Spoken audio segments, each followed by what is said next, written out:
এবং সালাম এবং অভিনন্দন জানাবো। ক্যানিংয়ের এই স্টেডিয়াম আমার কাছে নতুন কিছু নয়। ক্যানিংয়ের এই স্টেডিয়ামে আমি বরাবর এসেছি।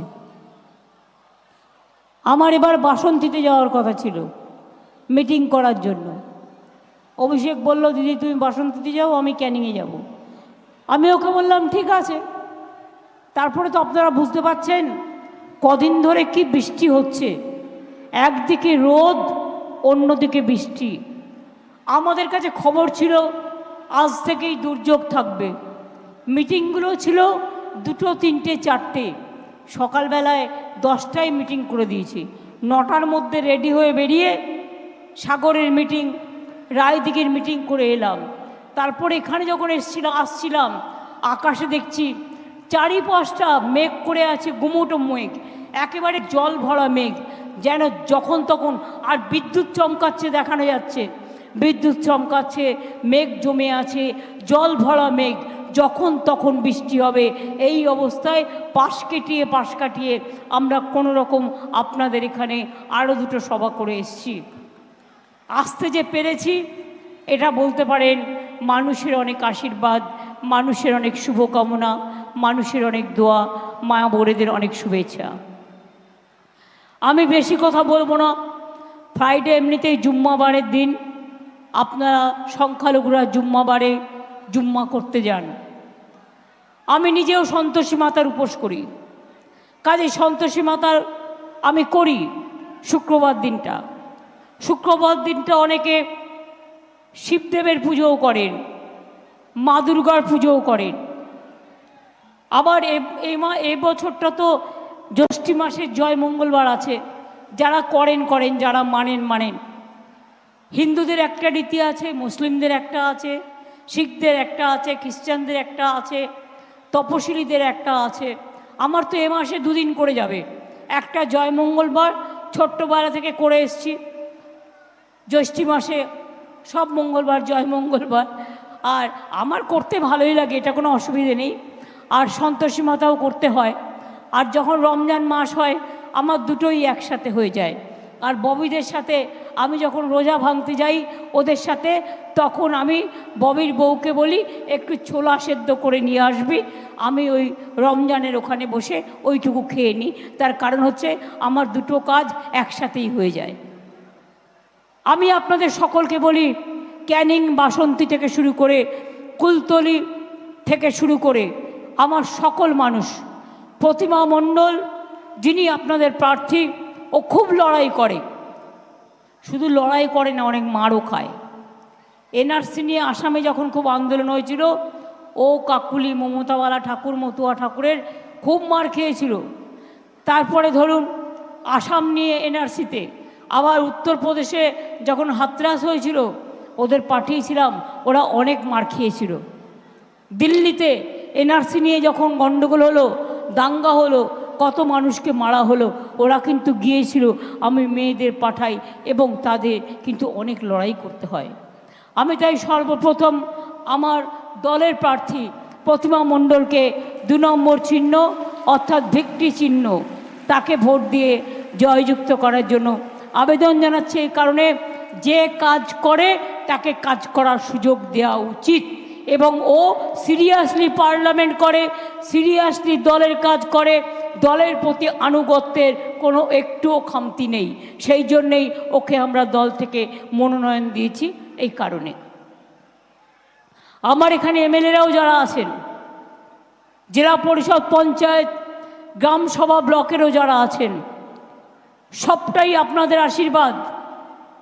আপনাদের আশীর্বাদ, শুভকামনা না থাকলে, দোয়া না থাকলে এই জিনিস হতে পারত না। আজকে কিছু বলবার আগে আমি বলি, মোদি বাবুর রাজত্বে সারা ভারতবর্ষটা একটা জেলখানা হয়ে গেছে। মানুষের বাঁচার অধিকার নেই। তাই আমি আজকে নজরুল ইসলামের, অনেক সময় বাংলাদেশ পালন করে 25 তারিখ, আমরা পালন করি 26 তারিখ, কিন্তু এবারে আমার মনে হয় 25 তারিখই আছে। জন্মদিন যারা বিশ্ব নেতা হয়, যারা বিশ্ব মনীষী হয়, তাদের কোনো পার্টিকুলার দিন জন্মদিন হয় না। যদিও সেটা থাকে আমরা মানি, প্রতি মুহূর্তেই তাদের জন্মদিন আমরা স্মরণ করি। আমি কাজী নজরুল ইসলামের সামনে এলাম তার ভাষায় বলতে, বিজেপি আজকে সারা দেশটাকে জেলখানা বানিয়ে দিয়েছেন।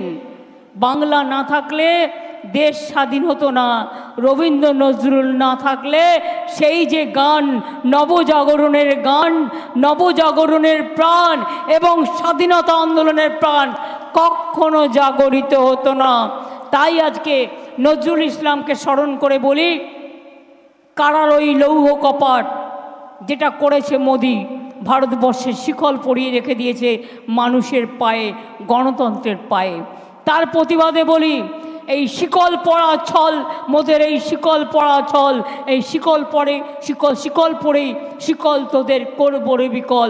এটা কাজী নজরুল ইসলামের লেখা। তিনি লিখেছিলেন, কারার ওই লৌহ কপাট ভেঙে ফেল করলে লোপাট, রক্ত জমাট শিকল পূজার পাষাণ বেদী। ওরে ও তরুণ নিশান বাজা তোর প্রলয় ভীষণ, ধ্বংস নিশান উঠুক পাষণ প্রচুর বেদী। আমি কাজী নজরুল ইসলামকে প্রণাম জানাই। কাজী নজরুল ইসলামের ভাষায় বলি, মাগো দেশে শান্তি আসুক, মোদি যা শান্তি থাক, অঞ্জলি লহ মোর সঙ্গীতে। এটা হচ্ছে কাজী নজরুলের গান। কাজী নজরুলের গান মানুষের আজকে দুফোঁটা চোখের জল। তিনি লিখেছিলেন নয়ন ভরা জল, নয়ন ভরা জল। তিনি লিখেছিলেন একবার, তিনি লিখেছিলেন, আমার যাবার সময় হলো, দাও বিদায় মৃত্যুর আগে। অনেক রকম কবিতা, শ্যামাসঙ্গীতও লিখেছিলেন, অনেক কিছু লিখেছিলেন যা শুরু করলে শেষ করা যাবে না। সাথে রবীন্দ্রনাথকে ছোঁয়াই, কবি নজরুল না থাকলে রবীন্দ্রনাথ আসে না, রবীন্দ্রনাথ না থাকলে নজরুল আসে না। তাই ছোঁয়াই বাঁধন ভাঙার গান। রবীন্দ্রনাথ ঠাকুর বাঁধ ভেঙে দাও, বাঁধ ভেঙে দাও, বাঁধ ভেঙে দাও, ভাঙো। স্বাধীনতা আন্দোলনের সময় বাঁধ ভাঙতে চেয়েছিলেন ইংরেজদের, তার কবিতার মাধ্যমে, তার গানের মাধ্যমে। আমি আজকে গানের মাধ্যমে, সঙ্গীতের মাধ্যমে, সুরের মাধ্যমে, সাধনার মাধ্যমে বলি, বাঁধ ভেঙে দাও, বাঁধ ভেঙে দাও, বাঁধ ভেঙে দাও। বিজেপির বাঁধ ভেঙে দিন, শুকনো গাঙে আসুক জীবনেরও বন্যা রুদ্দাম কৌতুক। শুকনো গাঙে আসুক, জীবনেরও জয়গান গাও, জীবনেরও জয়গান গাও, জীবনেরও জয়গান গাও। জীর্ণ পুরাতন যাক ভেসে যাক, যাক ভেসে যাক, যাক ভেসে যাক। আমরা শুনেছি ওই মা ভই, মা ভই, মা ভই। কোন নূতনেরই ডাক, ভয় করি না অজানারে। রুদ্ধ তাহারি দ্বারে, দুর্দারো বেগে ধাও, ভাঙো।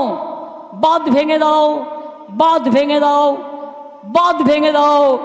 বিজেপিকে ভারত থেকে বিদায় দাও, রক্ষা করে দাও প্রভু। প্রাণ ভরিয়ে তৃষা হরিয়ে আরো আরো আরো আলো দাও, আরো আলো, আরো আলো প্রভু সবার চোখে ঢালো। মনে রাখবেন, আজকে যা চলছে রবীন্দ্রনাথ ঠাকুরের ভাষায়, অন্ধকারের উৎস হতে উচ্চারিত আলো, সকল দ্বন্দ্ব বিরোধ মাঝে জাগ্রত যে ভালো, সেই তো তোমার ভালো। আজকে আসুন আমরা আলো জ্বালাই।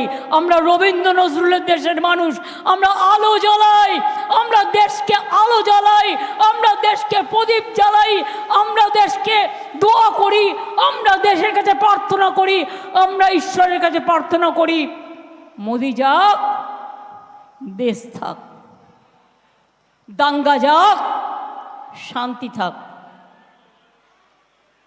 হিংসা যাক, শান্তি থাক, মোদির নাটকবাজি যাক, দেশ থাক, ভাগাভাগি যাক, দেশ থাক, ঐক্য থাক, মোদি যাক, শান্তি থাক, মোদি যাক, হিংসা যাক, মোদি যাক। বিদায় নিন মিস্টার মোদি মহাশয় বাবু। ওহে নন্দলাল, মিথ্যে বিজ্ঞাপন দিচ্ছ, বিনা পয়সায় তুমি নাকি গ্যাস দিচ্ছ, আমরা দিচ্ছি বিনা পয়সায় চাল, আর 1000 টাকার গ্যাসে ফুটছে বিনা পয়সার চাল। বাহবা নন্দলাল, বাহবা নন্দলাল, বাহবা নন্দলাল। ছবি দেখাচ্ছ, আমার ঘর বানিয়ে দিয়েছেন, নো গ্যারেন্টি বাবু, সব মিথ্যে। তার বাড়ি গিয়ে দেখুন সেটা খুবড়িতে থাকে। বলছে বিনা পয়সায় গ্যাস দিয়েছি। কেউ পেয়েছেন? পেয়েছেন আপনারা? যদি পেয়ে থাকেন বলুন হ্যাঁ পেয়েছি, আমার কোনো আপত্তি নেই। পেয়েছেন? তাহলে মোদিকে ভোট দেবেন। তাহলে গ্যাস না পেলে যদি বলে গ্যাস দিয়েছি, তার মানে এটা কত বড় গ্যাস বেলুন? এটা বড় গ্যাস বেলুনের থেকেও গ্যাস। বিজেপির গ্যারেন্টি 420।